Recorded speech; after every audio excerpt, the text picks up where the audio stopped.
Hey, smart authors. Welcome to another episode of the Smart Author Podcast. Today is actually a restream of a podcast I did on the James Schramko podcast.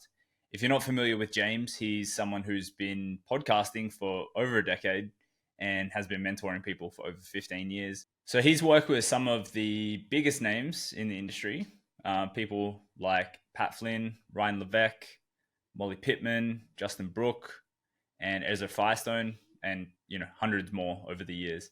So definitely someone you can trust. He's actually done over 1,000 podcast episodes as well. So I would highly recommend you go over to James's podcast. Whether you're listening on Apple or Spotify or YouTube, and go ahead and subscribe. Like, he is one of those guys that you want to listen to. He's done the reps. He's helped some of the biggest names succeed before they were big names. And he's just someone I wholeheartedly trust. So hopefully you get a lot of value from this episode. And if you have any thoughts, any comments or anything like that, please leave them below.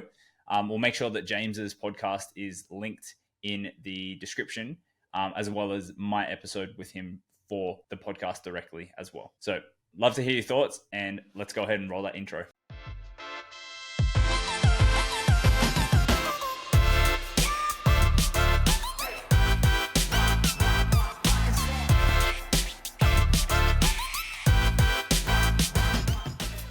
James Schramko here. Welcome back to my podcast. This is episode 1019. Today we're chatting with Chris Benetti from smartauthormedia.com. Hello, Chris. Good to see you. Thanks for having me, James. It's good to see you too. It's been good having you in my world. And I guess there's probably some people listening to this episode who are only listening to this episode because of you. And I'll explain what I mean by that.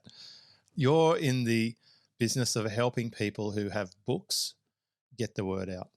I think that's the simple way that I look at it. And I actually became aware of you through, at one stage you're in my community, so I had seen your name. And then when I see people in the community, I'm often looking for them on social media because I want to get involved. I want to know what they're up to. I want to know what their service is. I want to know who they serve. I want to know if they make mistakes as well, because sometimes I can tap them on the shoulder. I actually think everyone needs someone in their ear to say, hey, I don't know about that last post or whatever. Anyway, I saw you on the social media there, and I could see you starting to post screenshots of results you were getting for book authors. And it was the campaigns you're setting up. It was the cost of the leads. It was the sales on the back end, etc. And that got me interested. And then at some point, we decided we should chat about if you could help me with my book. And of course, I have a book, Work Less, Make More, sitting here in my little drawer, top drawer. I think if you have a book, you should always have it nice and handy. Work Less, Make More. It's actually about 6.5 years old now. And it had a good run on Amazon, and it's going well on Audible, I think, because I have an audio audience.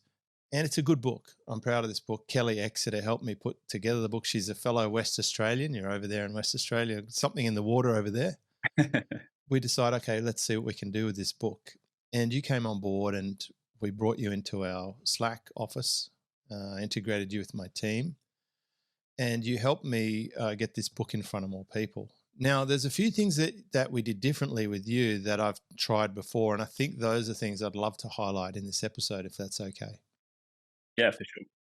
In the past, I've tried running campaigns, but the hard part is to come up with the creatives, to sit down and write the copy, to then have the team, or in some cases, people would be doing this themselves, putting together the landing pages and then setting up all the tracking, and then going in and fiddling about with the online platforms to get the ads running. There's just so many obstacles. I mean, I just mentioned 6 obstacles there that have stopped me before. And you can get people to do various bits. But what I liked about how you helped me is you just took it all over. You said, hey, I just need access to your ad account. I need access to your web building platform. Now, I use Click, and that's spelled Kleq.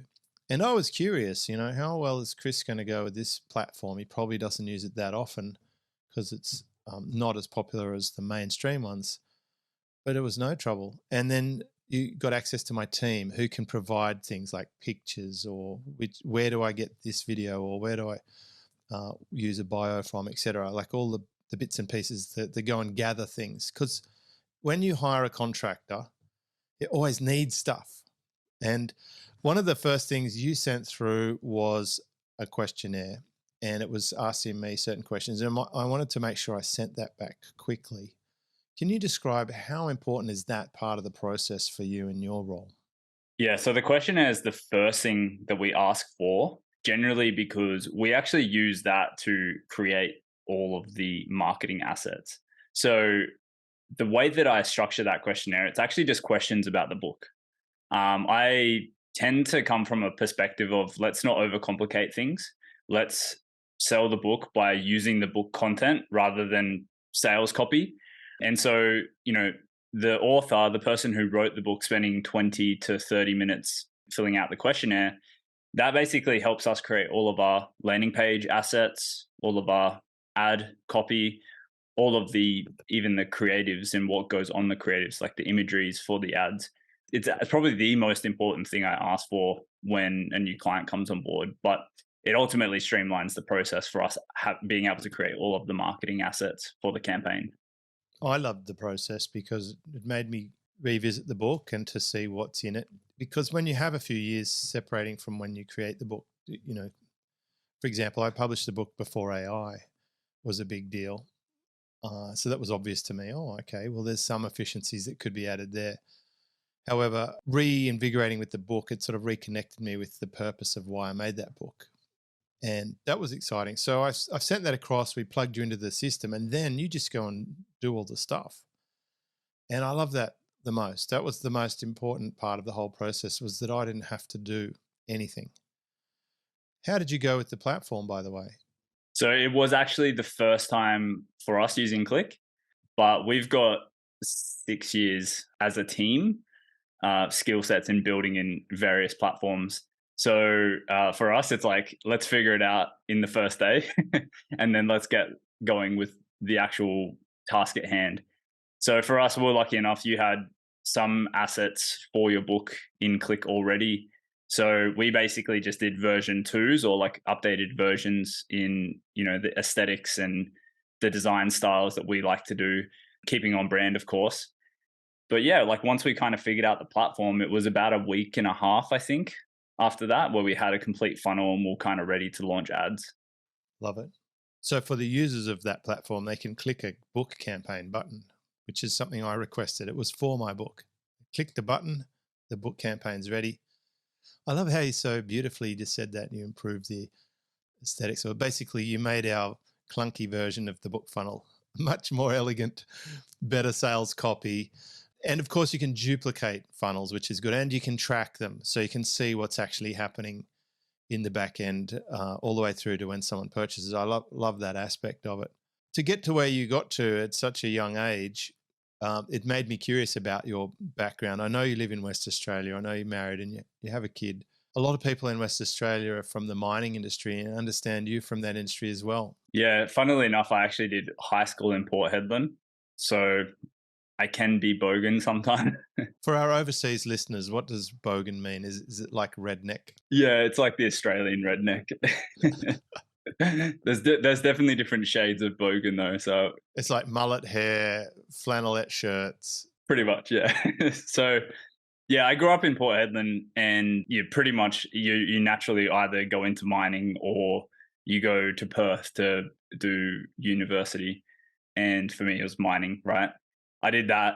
I quite enjoyed working with my hands. I became a qualified mechanical fitter after doing it for a number of years. But ultimately, I found my way down to Perth doing fly in, fly out. I actually bought a house at 18 and just started getting sick of going away every week. I was with my beautiful girlfriend at the time, wife now, and we were just struggling. I was away for 2 weeks at a time and a week at home. And, the money was great, but it just money's only one thing. Having something that you're passionate about and having something you have a drive for is much more important for me. And so as I was interested in property investing, that actually naturally led me to Rich Dad Poor Dad, which is kind of the gateway book for most of us. And then that led me to 4 Hour Work Week, and 4 Hour Work Week led me to more of the internet marketing names like Russell Brunson and those kind of people. And so after I became qualified, I worked as a qualified mechanical fitter for 1 year in the mines. And then I ended up getting myself fired by missing a flight. And then I just went head first. I was like, this is the only opportunity I've got, that, burn the boats kind of situation. And I interned for a local marketing agency in Perth for someone named Kim Barrett, which he's a pretty big name in Australia. And that really opened the opportunity up for me. Like, I started working with a lot of big internet marketing names through his agency. I got really good at building and designing sales funnels. And so that kind of naturally became my strength and my tendency. And then over time, led me to working with smarter and smarter people, bigger names. And ultimately, I started working with Charlie Valla, who's been on the podcast several times, someone who James works quite closely with. And Charlie really helped me kind of start the foundation here for Smart Author Media, which is the most successful business avenue I've been in, and it's only been 1 year. So yeah, we're having some really good success with clients and ourselves as well as a business.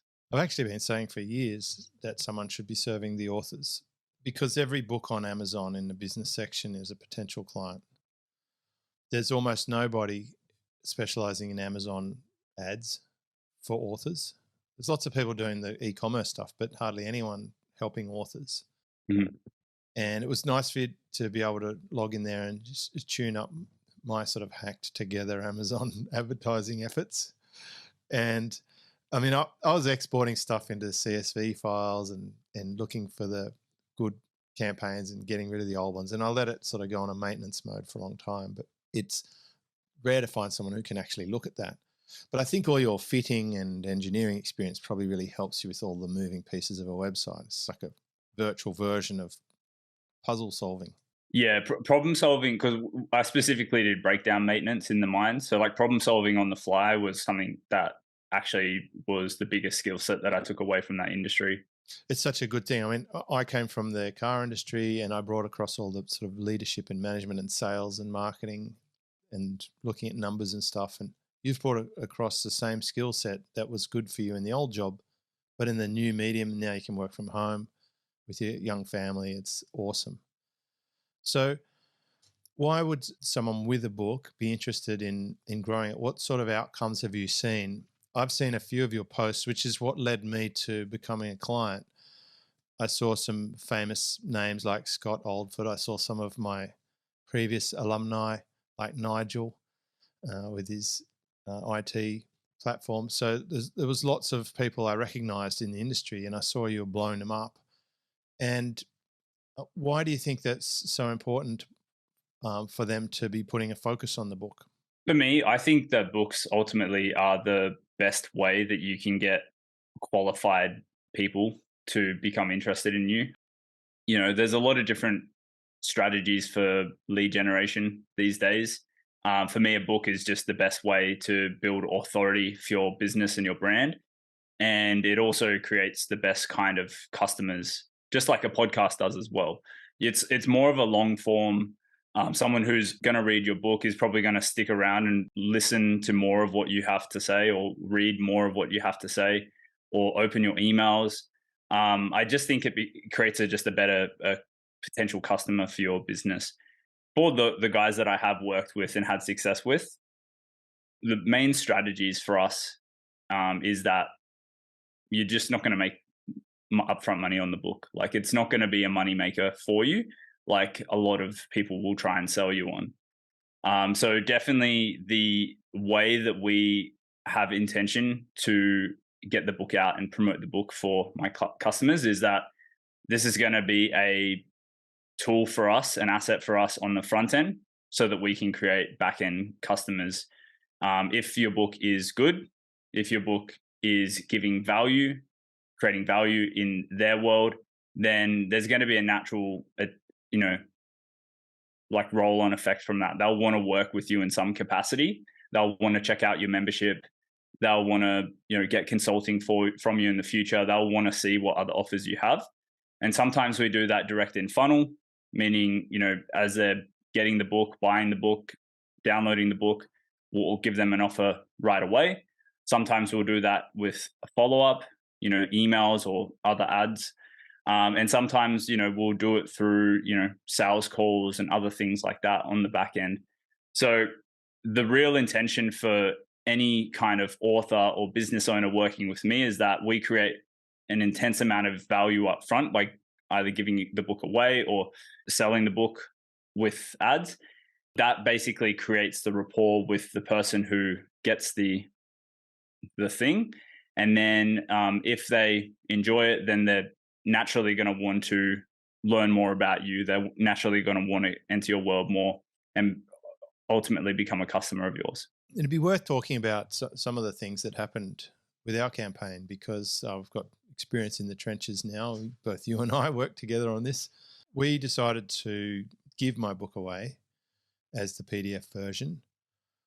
It's always interesting when I run Facebook ads because I'm always ready for the trolls.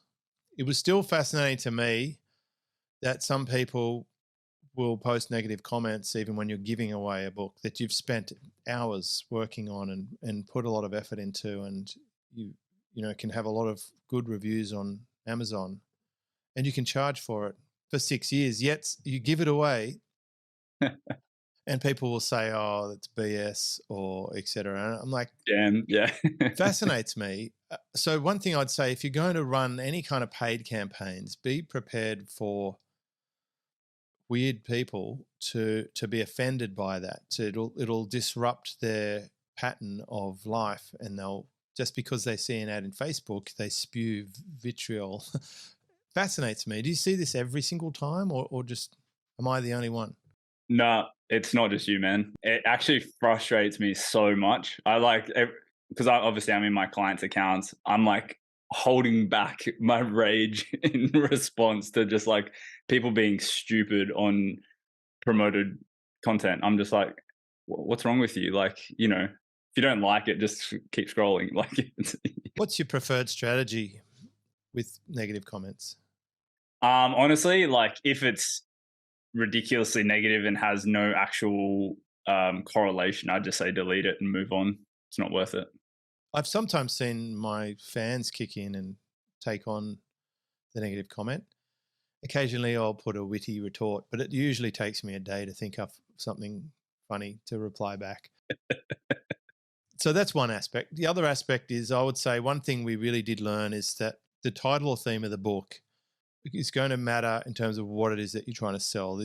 Ideally, in your perfect world, you would want it to be a very tight lane, right? As hyper relevant and segmented as possible for the book to match the back end. Would you say that's true? Yeah, and I've got a good example for that as well. So work less, make more. There's not a very tight connection to the James Schramko It was a membership. general introduction to me book. Yeah. In fact, even the very original cover just had me on it.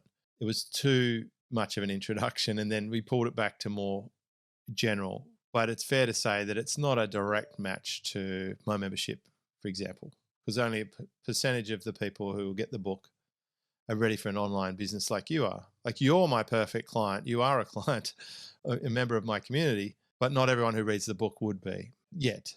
Yeah. And I mean, I even read your book 4 years ago and I probably wasn't ready yet so it comes full circle. In a couple of years, all the lead generation efforts that we did will come full circle. That's point two, is that when you're thinking of taking on a campaign, and I'm not talking about whether you take on Chris or any kind of advertising, you could be talking about the sponsoring the side of a bus or whatever. Generally, you're going to outlay the money up front, and then there's going to be a time period until you get that money back. And Chris already said that often the front end is not going to be the target, right? So we hear about self-liquidating offers, and they do exist and they are possible, but they're rare. Generally, and from my discussions with Scott from Wicked Reports, he said it takes 60 days on average for people to break even across $1.5 billion worth of ad spend. So that was their average. I suspect in my case, it takes longer than a year, because I'm constant with my podcast. I do have other books coming through eventually that are more specific. I've been sitting on them. I really should. This has motivated me to publish them more specific around membership, or more specific about revenue share, or more specific about online business growth. So those books would be better suited to what we're talking about here. But so two main points. First, discovery was relevance really makes a big difference. And second is you have to stay the course in terms of allowing enough time to see results come through, because it could be a long sales cycle. Yeah, absolutely. And, so for someone who has a very tight offer connection to their book, someone like Nigel Moore, as an example. He's a great example. Nigel's got the most relevant book to what he's selling on the back end. Yeah, and he's only got one offer as well, which is what I love about Nigel as well. He's scaled simplicity to such a level where it's like amazing to see. And it's not even an expensive offer, right? Like it's such a stupid, like say yes offer for his vertical that it's just amazing to see. So for Nigel, as an example, we've given away over 3,000 copies now of his book, but within the first 4 months, we did 1,000 copies. And that actually had a direct correlation to his membership. We were able to create 15,000 in recurring revenue off the back of giving away that many copies of his book. So it was roughly like a 5 times ROAS on what he's spent to get the 1,000 leads. And you've got to add in Chris's fee as well, right? So when you're on my side of the fence, you've got to think about, you're going to pay for the person to run these campaigns, and then you're going to pay for the ads. So the return on investment really needs to take into account the whole caboodle. So we could point that out, because it's easy to show screenshots with low lead costs, but we have to translate adding back in the fees and then considering the time frame. What I'm pointing out is this is not a day one return on investment, and it might take a while, and then it's going to depend on how relevant your thing is. But on the positive side, I now have what we got, 5,000 more copies of my book out there. It's close to 6,000 now. Okay, 6,000. Great, good job, Chris. The 6,000 copies out there. What we have noticed is, of those people, the emails are less responsive than my usual people, but you'd expect that because they're brand new to my world. So you have to take into account. We can work that out by taking our previous email open rates and our new email open rates, and then we can see the differential, and the differential is most likely sitting in the new batch of clients. Just for perspective, that's kind of bumped our list up by about 25%. So we've got a whole bunch of people we're working with. And in my case, I really do feel like it takes time. They get exposed to podcasts. They might see another book. They might eventually get into a position in life where they've met my minimum criteria. Because remember, I don't work with startups. There's a third component that we learned, and that is your conversion process will probably make a difference. If you do sales calls, or you have setters or closers as part of your sales machine, you're far more likely to make this work quickly. I don't have a sales call in my process because, probably like Nigel, I have a very simple offer. Right? Well, there's 2 levels instead of 1, but it's pretty simple. It's this one or that one. And I don't have a sales process. And it's something that I might consider if I was going to go deeper on it, because it would make a significant difference. The conversion rates on a sales call should be above 80%, but the conversion rates on web pages or in email follow-ups are obviously lower than that. Is that something you've seen consistent with your portfolio? Yeah, definitely. The people who have like the bigger back-end revenue numbers all have some level of like strategy call or way to connect them from becoming a book buyer or book lead to, getting on a call with someone on their team. Huge. Now, what have I not covered that's critical to know? So just a quick recap. Relevant book to back end. Be prepared for enough time to play out for the funnel to work. And if you have higher level conversion devices, that's going to increase the return or the yield, or lower the time frame it takes to make a sale. Honestly, I think that's pretty much like that's all the points that I try to put across. In terms of platforms, it seems you favor Facebook for this at the moment. Currently Facebook. So there's really two trains of thoughts. So Facebook, if you want to create leads directly from the campaign, If you're more interested in getting your book in the hands of people, then Amazon is a worthy thing to think about as well. And it's quite straightforward to set up and run. The downside with Amazon is that you don't get any customer data. So you're kind of getting your book into the hands of people anonymously. They can then decide whether they want to, follow you up. And it's critical in that case, I think, to have a call to action in the book to bring people to your email list. Yeah, so like things like resources or bonus chapters, or James, you did bonus chapter, you did resources as well. Things like that ultimately will help them to see the value in coming over to your world. And even if they hit the URL, you could start a remarketing campaign, right? 100%, 100%. I'm a big fan of the Amazon thing because it floats that book higher up the rankings and it starts to sort of auto suggest when they buy related books. One thing I have done over time is bring on other book authors so that Amazon starts joining my book to their book. Because if my audience start buying this author's book, it's now seeing a pattern of recognition. Oh, okay, people who want this book also get that book. And now it might show my book to the other people who buy this person's book. I learnt that from Bond Halbert. And it seems to sell well consistently, which is great. And of course, the audio version sells well. And I read the book myself. I believe now you could use AI tools like 11 Labs to read your book with your own voice. But I'm still happy to have read it, even though it was hard to do at the time. It adds extra value. I've heard that's not very good for accents just yet. You might be right. I haven't tried it. I haven't loaded my voice up into it. The other thing is, what sort of campaigns are you actually running? Because there's different ways you can approach it. I know that we have tried cold and warm and stuff. So you can do it in stages, right? Where you firstly just giving it away and then maybe you go back and nibble at the people who have already got the book or visited the website.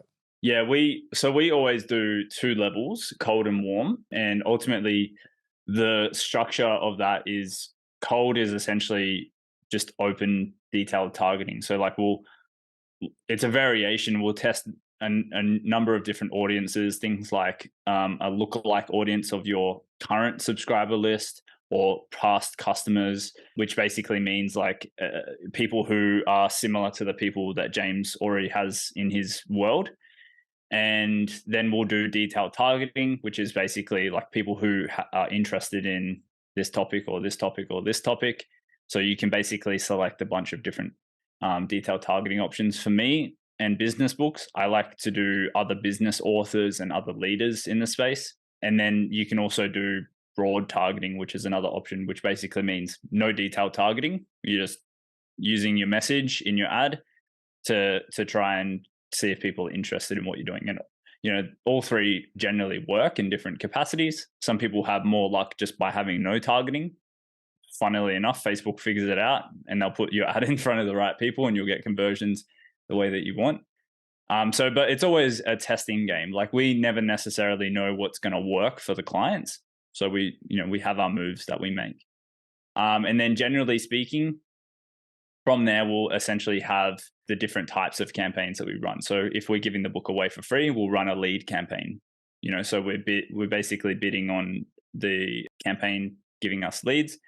If we're selling the book, it'll be a sales campaign. And then from a general setup perspective, we always run 1 ad per ad set so that we can always test the targeting options that we have, either the detailed targeting, the lookalike audience targeting, etc., to the specific ad copy and creative that we're using. If we run more than 1 ad in there, then we never really give the ads the chance that they need to be proven or disproven whether they're going to work or convert for the audience and the targeting that we're using. When you start running ads, you get contacted by Meta. They get in touch with you. I was overseas for the last 3 weeks and some lady called me. I think she might have been from India. And they said I qualified to get help from their account management. What's that all about? It's happened to me a few times now. Do they just want to tick the boxes that allow you to spend more money? Yeah, that's a good question. I'm actually not sure. I've never connected with one, but we were actually, when I was managing Scott Alford's account, we were getting hounded by some team from Meta. Like they were just following up relentlessly And silly me, I asked them if they could increase the ad limit for the account. And then that just gave them more of an opportunity to keep hounding. But I don't think that there's actual necessary benefits to their service. I think they're absolutely just trying to tick the boxes, and like that's a part of their KPIs or whatever, connect with X amount of business owners running ads kind of thing. What type of campaigns have gone well for you? And feel free if you've got some case studies to quote sort of numbers. I'm sure, I'm curious, how much am I paying for a lead? How much am I spending to get these books out there, et cetera? And what other things have you seen? You're paying far less than most people will pay for a lead, which I think we can put down to the fact that you've been showing up relentlessly for over a decade, giving value. The cool thing about running books for me personally, for my clients, is like if they've built up a good brand reputation, it kind of makes my job a little bit easier. So, James, thank you for building up a good brand reputation. Well, it's been my pleasure. Thank you for helping me sort of tap into that flywheel a little bit. So yeah, for you, you're paying like $2 a lead consistently at scale. Like, well, we're not at scale at the moment, but like, we've had a high amount of volume of leads come through. If we're giving your book away, you can kind of expect within the realm of like $25 or less over time, over thousands of leads. If you're selling your book, that number kind of goes from $10 to $60, depending on the industry. So that seems like a lot of money, $60 to give one copy of your book away. But the difference again is in the asset that we're you're running. attracting someone who's just made a purchase, right? So you've got a list of, you're buying a list of buyers at $60 a lead.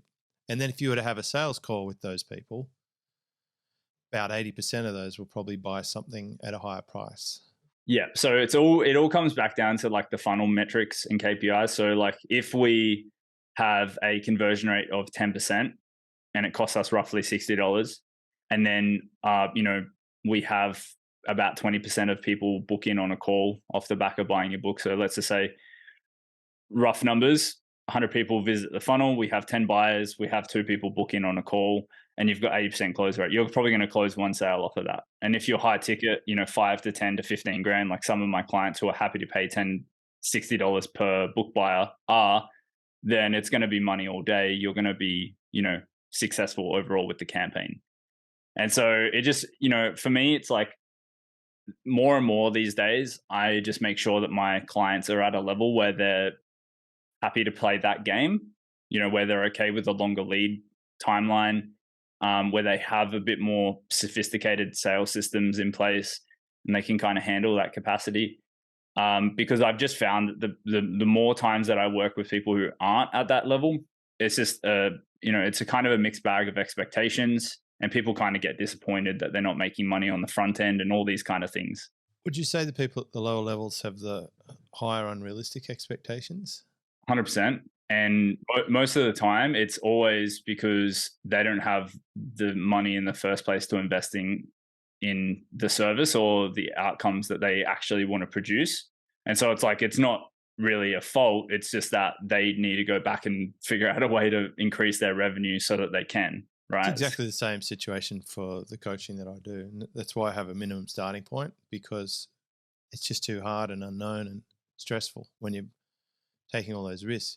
It's not that I can't get a result for someone who's starting out. It's just 10 times more work. And for you, you'll probably find your great clients are going to be much easier to deal with.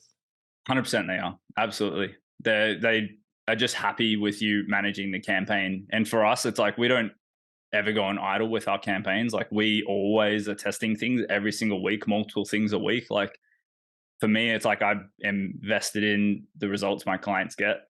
And so like I always want to drive down the lead cost, the purchase cost, and we will test, vigorously to make sure that we find the things that do win for our clients. Your case study, social media marketing, has been effective for getting clients. Certainly was in my case. Do you have a book? I don't have a book yet. I'm working on one of the 100-page books, just like similar to Nigel as well, but he actually made the recommendation there. So something that's a little bit more tactical. More like the Dean Jackson style of book. Yeah, absolutely. I call them a pamphlet. We always want it. He sent me a picture the other day because I just published a new pamphlet. But he's so right, though. If you want a book that makes money, it doesn't have to be a big book. You just got to have the book. So you've got a marketing tool in the bow. And how long will it take you to do a 100-page book, and how much will it cost? Oh, well, it shouldn't take me very long. I would say probably 3 months. It would generally be like a process of working out my methodology and the processes that we run through at our agency, and then just documenting that well for someone who is new could learn that. And then ultimately, pamphlet style, like it would just be here's what we do. If you don't want to do it, here's how you work with us kind of thing. And so like in terms of costs, probably wouldn't need anyone to help me write the book. It's all in my head already. It would just be the design costs, the publishing costs, the editorial costs. And so I'd probably say you could be in for roughly $1,500, I'd say. Yeah, there's a few services for a few $1,000s. We'll just extract it from you and, format and give you the design, etc. I think my friend Lloyd, he did one for his virtual do business that went well. He did it through Dean's company and it was good. It's called 90-minute books. Anyway, I think there's a big difference between having a book and not having a book. Since I've enjoyed business with both situations, much better to have a book. Great opportunity to get on podcasts, to be able to give your book away. It's a great joy to get the word out. They're hard to do, I think, for me, the mental barrier of the book, because you know that it's out there, it's relatable. But the next hurdle really beyond that is like committing to investing resource to see if it's going to be able to make a bigger profit on the back end. And that's what we've been talking about today. I really appreciate your insights, Chris. I appreciate you helping us with our own campaigns, getting us thousands of people into our world to talk to, and the learnings and discoveries along the way. It's been a really joyful experience and great to work on together. What advice would you have for someone who's thinking this could be for them? Put it down to being a brand builder for yourself. Put it down to creating value in the world.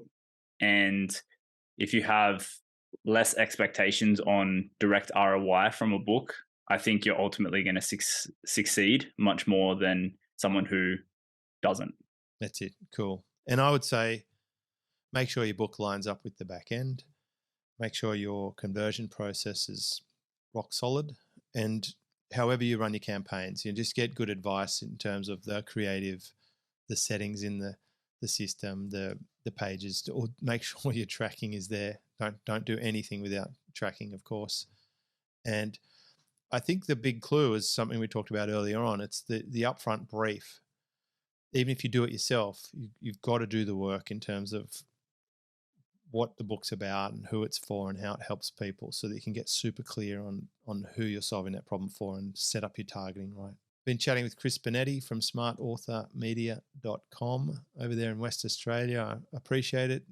Thanks for being a member of my community. And also, I noticed you've been answering a couple of questions for our members, and truly grateful for that as well. Yeah, most welcome, man. Thanks for having me. Damn, what an awesome episode. If you enjoyed it, please consider subscribing on your podcast platform of choice so you get notified every single time a new episode releases. And if you're struggling with your book sales, head over to smartauthormedia.com/audit to get a free audit of your book sales, to see where we can help you bridge the gap between not many sales to a lot of sales. It's a free resource call that we have together, where I give you some clear action steps that you can take to take your stuff from broken to selling. I'll see you over there. Thanks again for listening.